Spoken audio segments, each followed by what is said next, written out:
The five sense consciousnesses are commonly referred to as the five doors.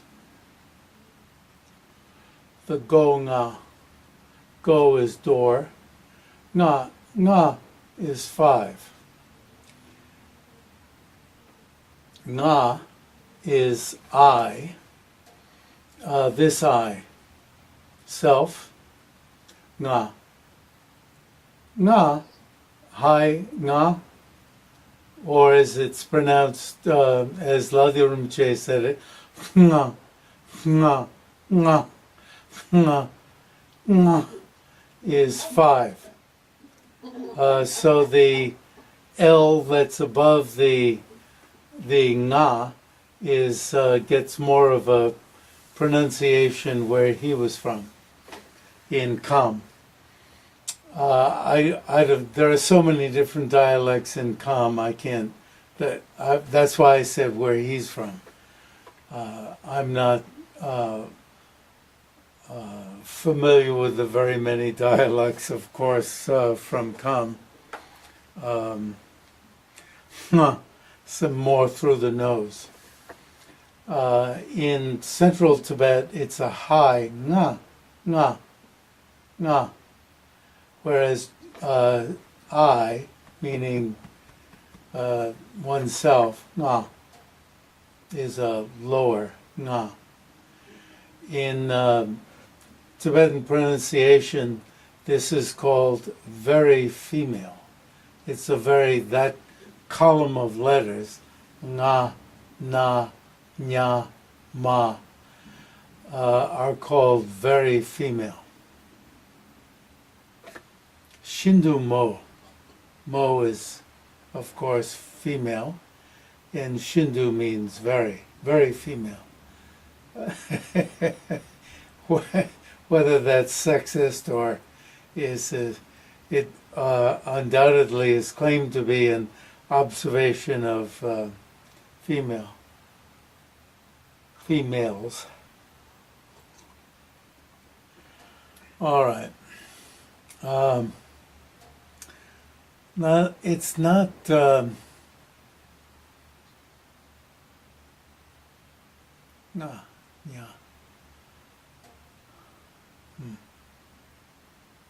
Nga, nga, nya, na, ma.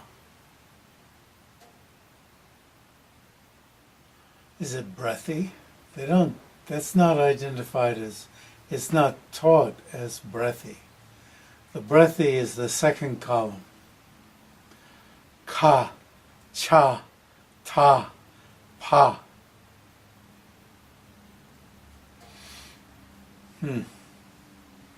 Anyway, let's not get off on that.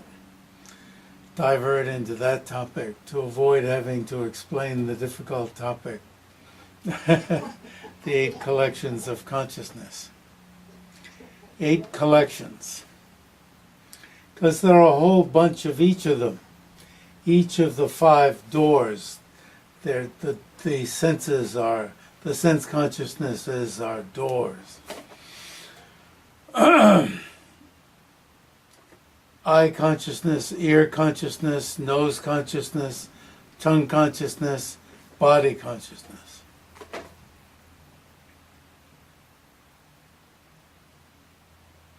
In that order.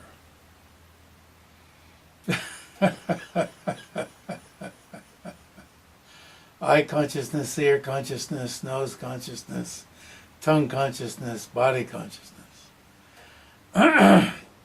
I want to raise my finger. Don't get them out of order. Nobody's done that to me. Don't get them out of order. It's just that you get used to the order. Order. In New England, or at least where I come from in New England, it's order. Order. Because there are 2 R's, and you have to drop the R. Order. Order. All right. The mental consciousness, the afflicted mentality, and the basis of all. Actually, this is the mind basis of all. But the basis of, within the base, mind basis of all and the basis of all, the basis of all is the storehouse accumulating the various seeds. He doesn't say here what the mind basis of all does. Those are the phenomena of cyclic existence.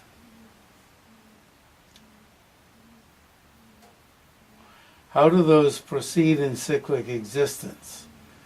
Due to not, this is Khetsun Sangpo speaking in that, this is Mi-pam-gya-tsho speaking in that text. Due to not identifying the basis of all that is the basis of reality. That is the basic reality. So now, this is different from Geluk. But there's a teaching by Paramartha within Chinese Buddhism that identifies a version of the basis of all as the basic reality also. Due to not identifying the basis of all that is the basic reality, through the artifice, now this is one of my translations of Zel. So you have intrinsic awareness, remember, from last time, and the Zel, so you use the two hands. Here's the two hands metaphor. The artifice, the David Germano has a good word, dynamism. And I just sent you an email with the at least 50 words for Zel. 50? I said 50. It's a great collection of words for Zel. Dexterity, that's also one of my words. Nobody has effervescence. David Germano has efflorescence, which I challenge you to find in any dictionary, but I applaud him. You notice I just said applaud him. That's because it doesn't have an R. So where I come from, we add an R. Applaud him. I applaud him for making up that word, efflorescence. Sounds like flowering, right? Efflorescence, a really nice word to make up. You know, that's the power of English. One's not to be dumped on for making up a new word. You know, that's the power of English. Efflorescence, really, a great word from David, along with dynamism. I've used dynamism from him also.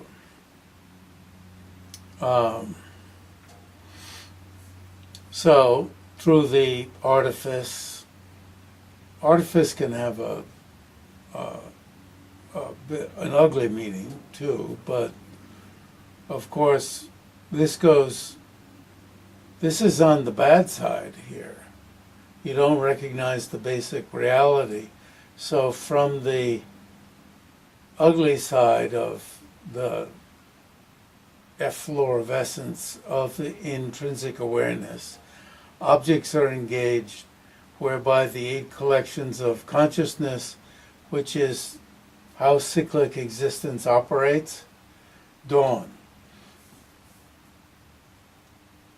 Tsongkhapa has a separate text on these 8 collections of consciousness, which is one of the early texts that I learned at the monastery in New Jersey.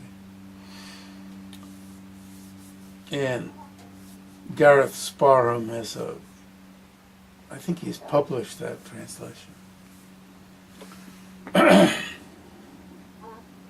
it says, in earlier in the paragraph, basis of all, which is the storehouse accumulating the various seeds. And then it says the basis of all, that is the basic reality. Yeah, you have to distinguish two different. So it's two different bases of all? Yes. I mean, there's two bases of all. Yes. One's the storehouse consciousness, and one is the basic reality.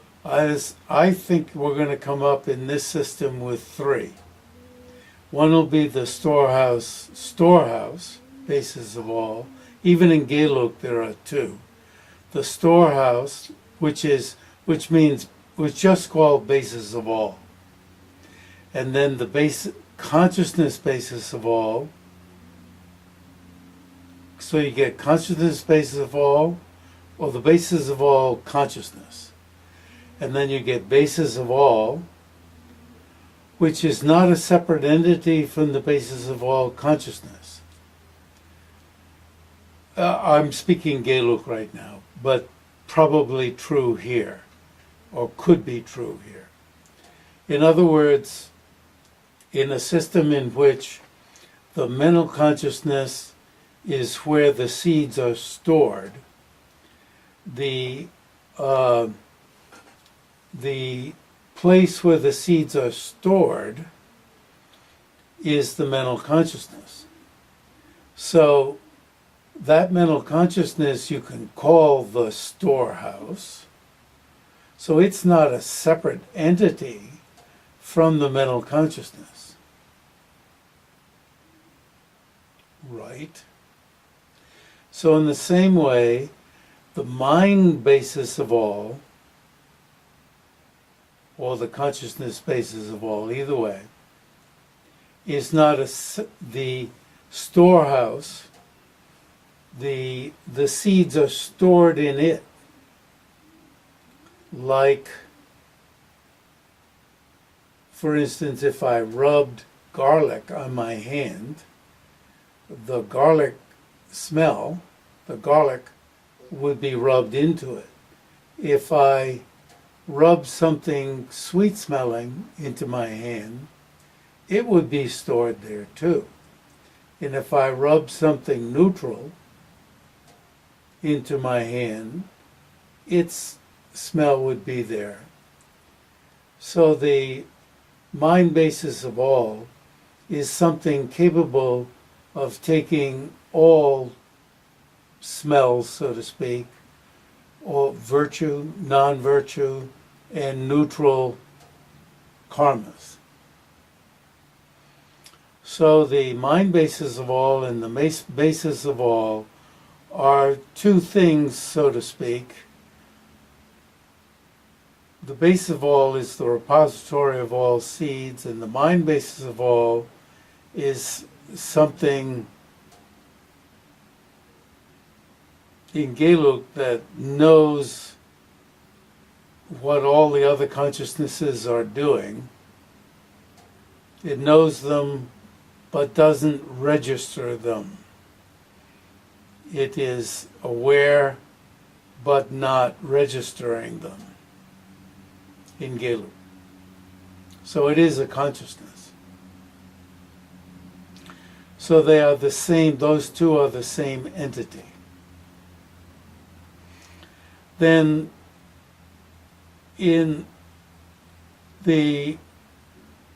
as in Paramartha's system, as Tsongkhapa presents it, there is a basis of all, actually a mind basis of all, that is, or whatever you want to call it, basis of all or mind basis of all, that is the basic reality.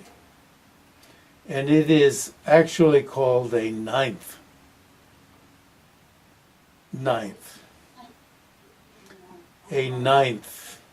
consciousness. And it's the basic reality. Now, maybe I should know from my other teachings I've received in Nyingma what Longchenpa's view on this is. Whether it's a ninth or it's another version of the Well, it's not another version of the eight, because the eight collections are cyclic existence, but whatever it is, it's basic reality. So we could tentatively say there are three things going on here.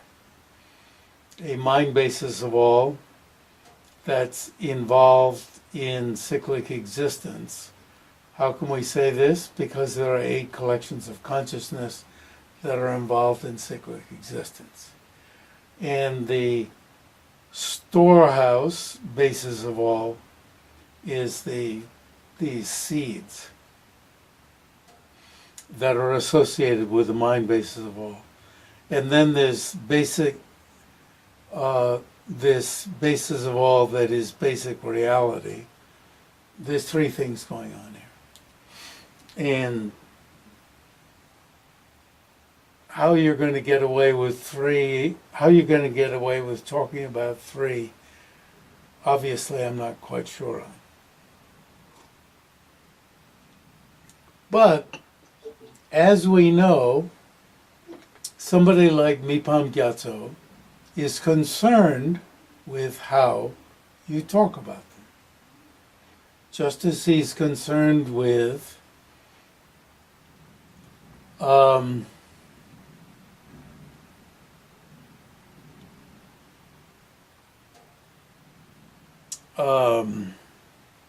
the great completeness of the basis, of the path, and of the fruit. And right in the title he says, you got to get them straight. If you don't, you'll be confused. And if you're confused, you'll be in a mess. And that's why he wrote the book. He wants to help us get them straight. And where he's laying these out, and very soon he's laying out a very important aspect of this. How in the basal state you don't have any mistake or release, any at all.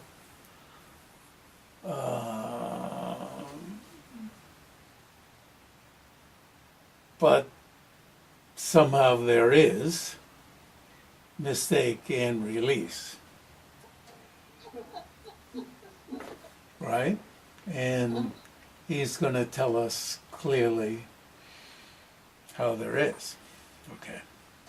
Now, at the end of this, now he says, due to not identifying the basis of all that is the basic reality, through the dynamism, through the efflorescence, using David's vocabulary, of intrinsic awareness, objects are engaged, whereby the eight collections of consciousness dawn, get going. And we're stuck in cyclic existence.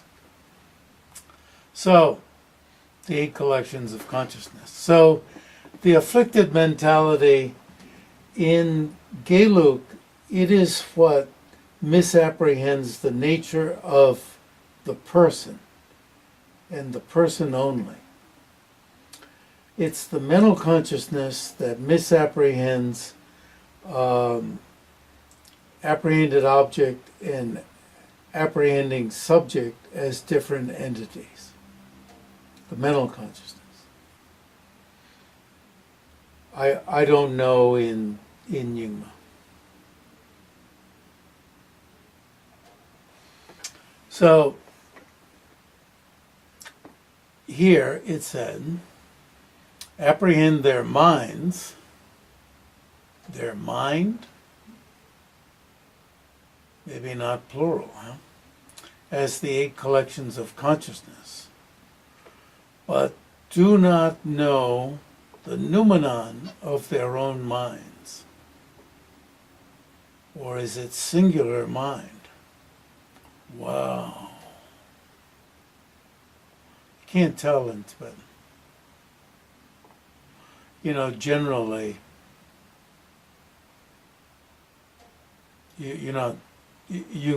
it's possible to show singular and plural in Tibetan, but no big deal is made out of it. When yogis realize the noumenon, which is pristine wisdom, the noumenon which is pristine wisdom. In Geluk it would be the noumenon which is emptiness. When yogis realize the noumenon, pristine wisdom, but that of course is not joined, which is also emptiness of mind. They do not find even a speck of something called mind. Now, this is when you make a difference between mind and pristine wisdom, or mind and intrinsic awareness, between Sem and Rikpa. When you make a difference between Sem and Rikpa,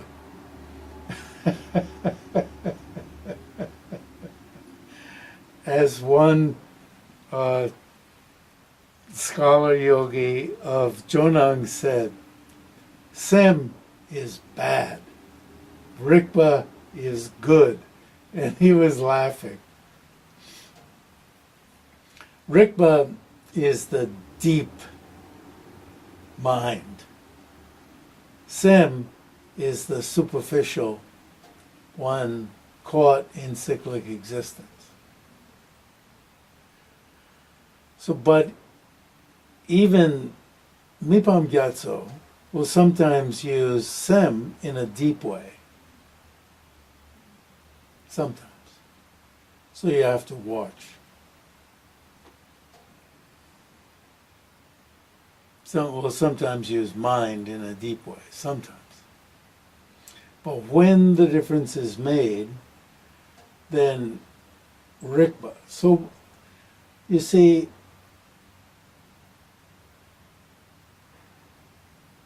Khetsun Sangpo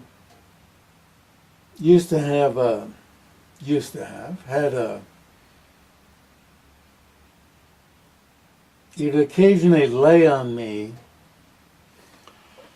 Rikta Marik Chondro ki Teni Rigna Sangyetang Marik Semchen Korwa Kyam.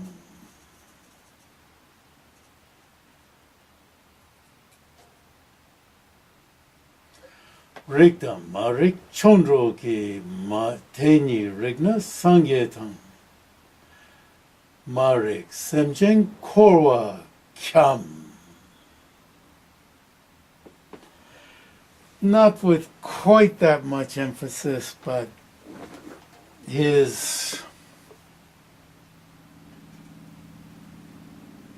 I'm mimicking some of the impact. This is 3 lines through the. Now this is artifice, but not the cell. This is artifice or magical force. Through the magical force of knowing and not knowing. If just it is known, Buddha. Not known, sentient being, wandering in cyclic existence. Again, through the magical artifice of knowing and not knowing.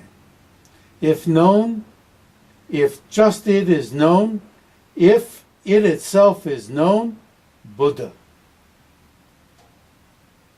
Not known, a sentient being wandering in cyclic existence.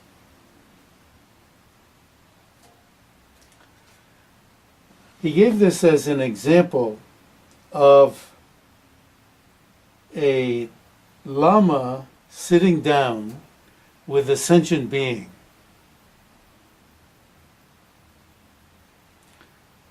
Reciting this, and a student of the simultaneous variety, the sudden variety, when he or she got up from that cushion, being a Buddha.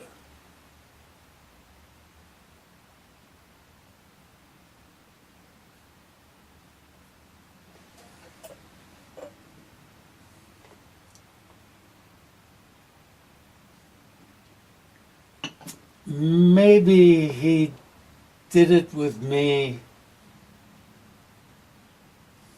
4 or 5 times. I never rose as a Buddha.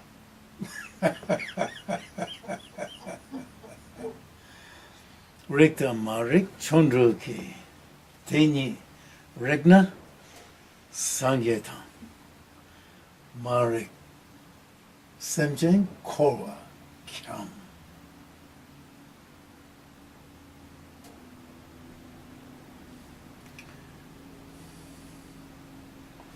And then one day he said,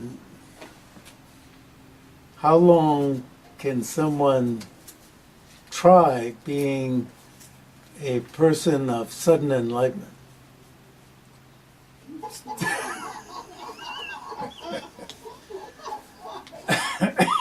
You see, Nyingma, according to this Nyingma teaching system, is a system of that has both sudden and gradual enlightenment. Both sudden and gradual.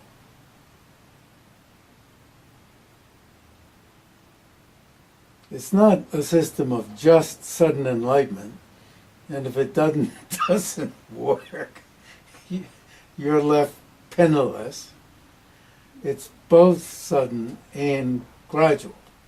So, he kept, obviously one of his teachers did this for him, so he was doing it for me, but he didn't just casually do this. He did it with great impact and with, he didn't stage it. He, there's a pause and he said it and he didn't repeat it then.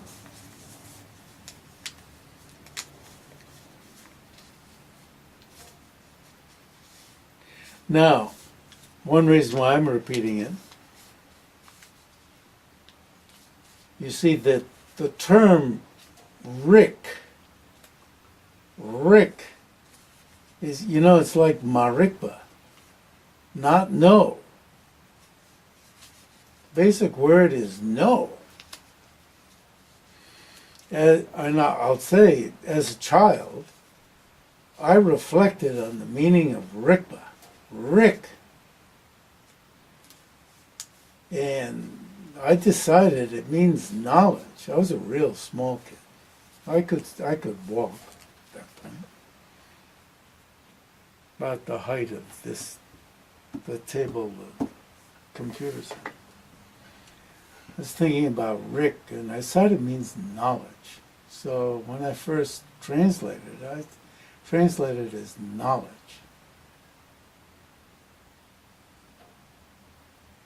It basically means know, K-N-O-W. And in this context, through the Chondrul, there's a celebration of the Buddha's magical powers, the magical artifice, the magical display. Through the magical display of knowing and not knowing. If you know, you see, Tenyi can mean reality, but Tenyi means almost like this thing. It's like a koan. This thing, there's a certain thing that if you know it, you're Buddha. You don't know it, you're a sentient being wandering in cyclic existence. You see, this is the koan. There's something that if you know it, you're a Buddha. If you don't know it, you're a sentient being wandering in cyclic existence. So I think it would be a mistranslation to translate this tenyi as reality. It's like, if you know it, or this thing, Buddha, not known, sentient being wandering in cyclic existence. Now, of course, as in Chan Zen, the person who hears this has gotten a great deal of background.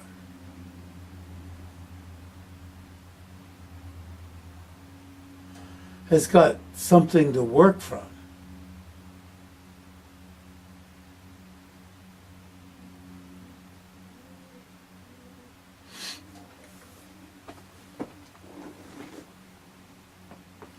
So, you know, one reason why I'm bringing this up is the meaning of Rik, of Rikpa. And I mean, it's famous for calling it awareness, but because people want to get across the idea of like mere awareness, basic awareness, etc. But it's knowing. It's know. It comes, I mean, the language is of knowing. Know.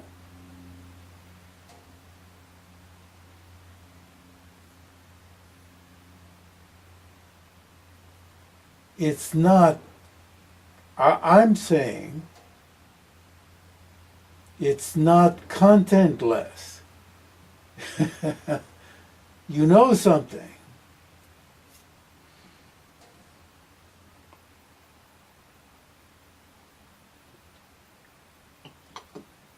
Through the magical, it's not magical display, it's the magical artifice of knowing and not knowing. The magical artifice, the magic of not knowing. We're so messed up.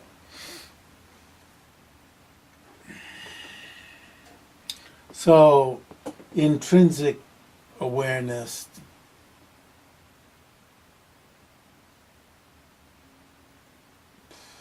knowledge, you see, it's knowing, not knowing. So, when yogis realize the noumenon, pristine wisdom of mind, they do not find even a speck of something called mind that is other than all mind solely being within this mode. Solely being, well, he's going to say, solely being pristine wisdom. You're not going to find your old minds, your old 8 collections of consciousness. It's really wild. In Geluk it says, you know, a Buddha has 8 collections of consciousness, or the 6 consciousnesses, but all of the consciousness, so then you have to put a but in and say all of the consciousnesses are cross-functional. And even you say the Buddha's hair realizes all phenomena. Hair, fingernails, realizes, Buddha's fingernails realize all fingernails realize all phenomena.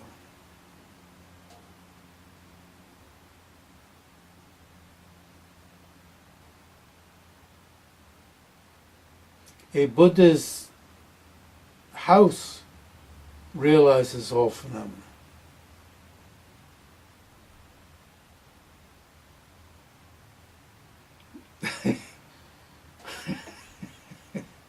If a Buddha was wearing eyeglasses, the Buddha's eyeglasses would realize all phenomena. No question, really. I mean, all of the stuff of the mandala realizes all phenomena. So then, Khetsun Sangpo, mistaken sentient beings, not having realized the noumenon of their minds, apprehend the 8 collections of consciousness as apprehended object and apprehending subject. Bad. Such that the apprehender, which doesn't mean the person here, it means the apprehending consciousness. I added that in to make it clear. As I said, I don't add in things, but I wanted to make it clear, apprehender doesn't mean the person. Does not know the inconceivable noumenon. And as said above, inconceivable means not known by thinking. When yogis, and then he tells us what the word yogi means. Yoke means joined to something. So, you know, even in English, right? This yoke comes into English as yoke, since English is an Indo-European language. Those who have arrived, and this is Khetsun Sangpo speaking, as you know, not me. Those who have arrived, joined to, arrived at the genuine.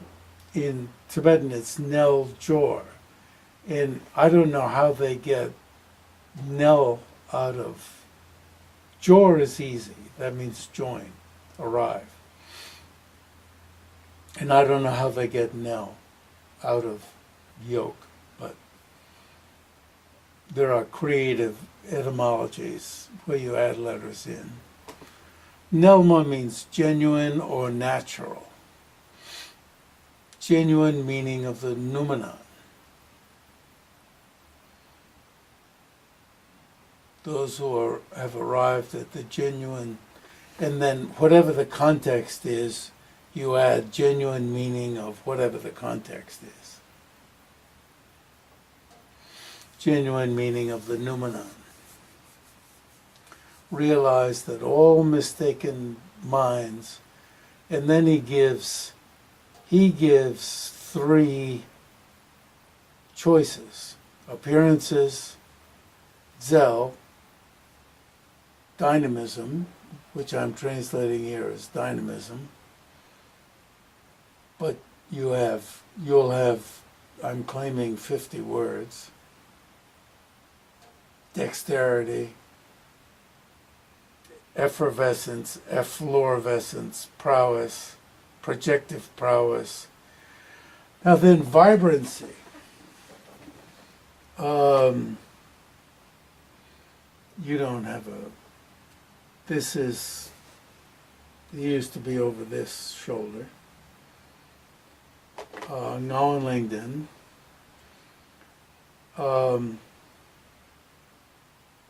One context in which he used this word vibrancy, and this is vibrancy and dynamism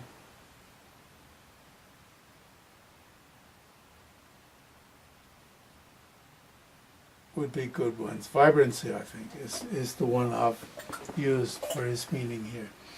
When you have a wrong idea, you know you're holding, my senator, he's on TV a lot nowadays. I used to think he was a pretty lousy public speaker. Forget his name. From Virginia, Democrat. Now he can talk in public. He had a chance at the convention to talk, one of them, and he's really stumbling all over himself and lost his chance. And nowadays, well, he can be interviewed. He does a great job. He's really gotten used to speaking in public.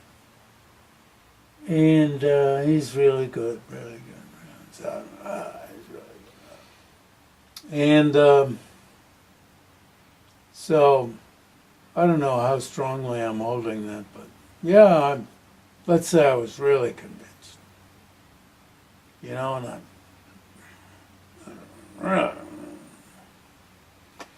and so then, you know, I'm really holding to that. And then somebody, one of my good friends who knows Washington inside like Betty, and then Betty tells me, come on, Jeffrey. And then she starts telling me, oh, he's taking money from this one, he's taking money from that one, and he sold this person out, and he sold that one out, and this person had to go to jail, and the family, they had to sell their house, and because of that, the daughter died, and the whole town was wrecked, and they lost all their money, and you know, she lists and this corruption, and she lists detail after detail, and you know what happens to my fist? It loosens up, and eventually it becomes like a limp hand, right? You know that experience where the toughness of your mind, and you know, this happens with food. You know, you think certain food is great, and your hand maybe is like this inside. You know, it would depict what you're... Now, he used to hold his finger up like this. It was... I don't want to tell you what it brought to mind for me. And then he would say, he would hold it like this. And then when you give up your idea, it's like this. It wilts like this. So the vibrancy of your wrong idea goes like this. So of course he's always teaching males, right? So the vibrancy of your wrong idea goes like this. So vibrancy. And that's a really good word, the vibrancy. You know, the vibrancy of your view, you know, goes, you can say limp. But you don't have to get into limp or whatever. You uses its... And then he said, and this is in the books, the zel, the vibrancy of the view, or the pointedness. And pointedness. And it says, the ze, there's another word, ze, the pointedness. And this is a psychological depiction, the pointedness of your view. You know, it's like, the pointed, of your view is lost, is broken. Zel jakpa, jakpa is broken. And the vibrancy is broken. Zel jakpe chirdu. And that's why a consequence is used to break the vibrancy or to break the pointedness of your own view in meditation. You use consequences in your own meditation to break the vibrancy or pointedness of your own view.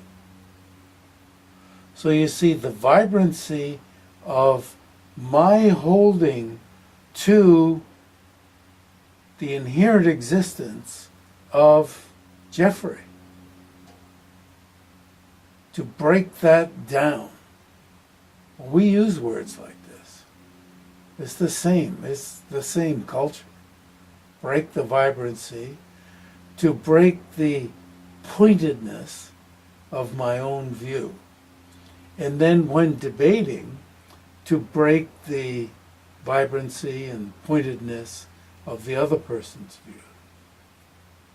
It's really good psychologically aimed vocabulary within Gelu. You know, it's not just Nyingma who's got psychologically evocative terms. So here's, so it says, zell, zell, the two words, pointedness or dynamism. Dynamism,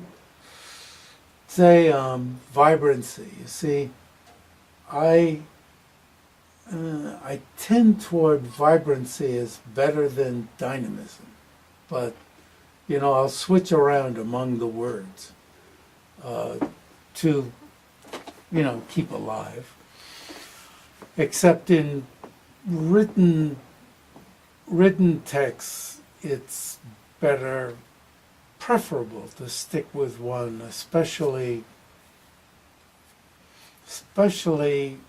in the text itself, and then in the section where I'm translating the Lama's word, I'll be more flexible and thereby get the advantage of switching among words. So,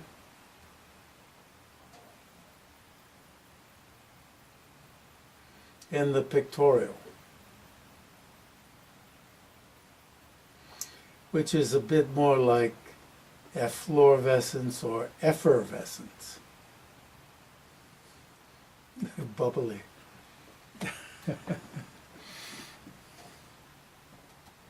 Okay. I realize all mistaken minds are the yes. Is this like the what they call the katsu or the like slap or huge like quick shout in Zen, like to break through? No. That's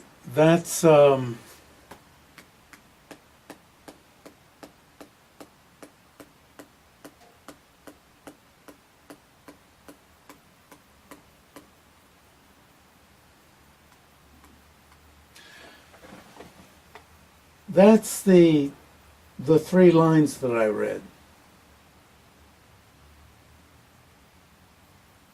The three lines.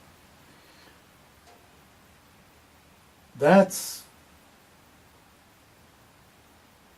attempting, that's where you could have a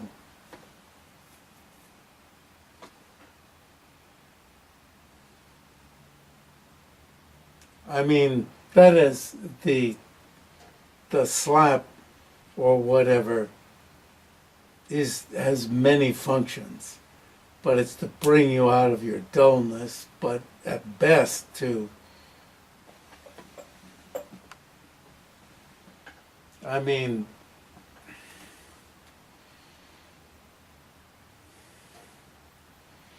this is going to bring you right to Buddhahood, what I was talking earlier. And that would be one hell of a slap.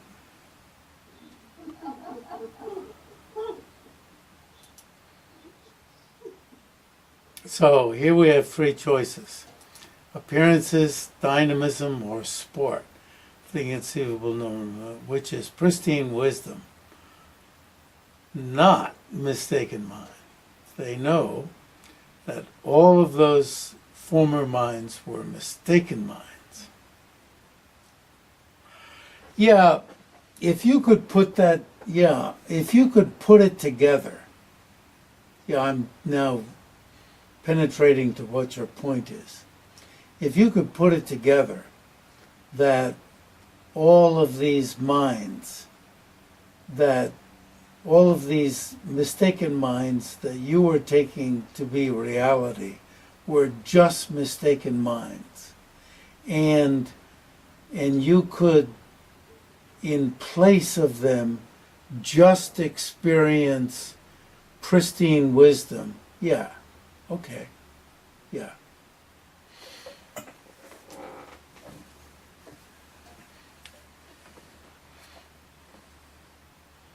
At the moment of the slap, yes. They know that all the form minds were mistaken minds.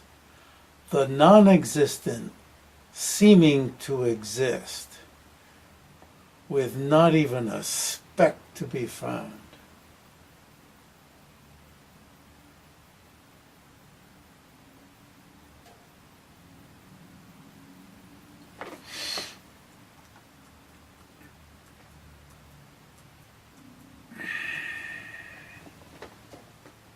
We've hit our time.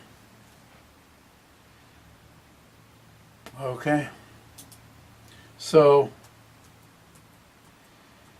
it's a tremendous topic.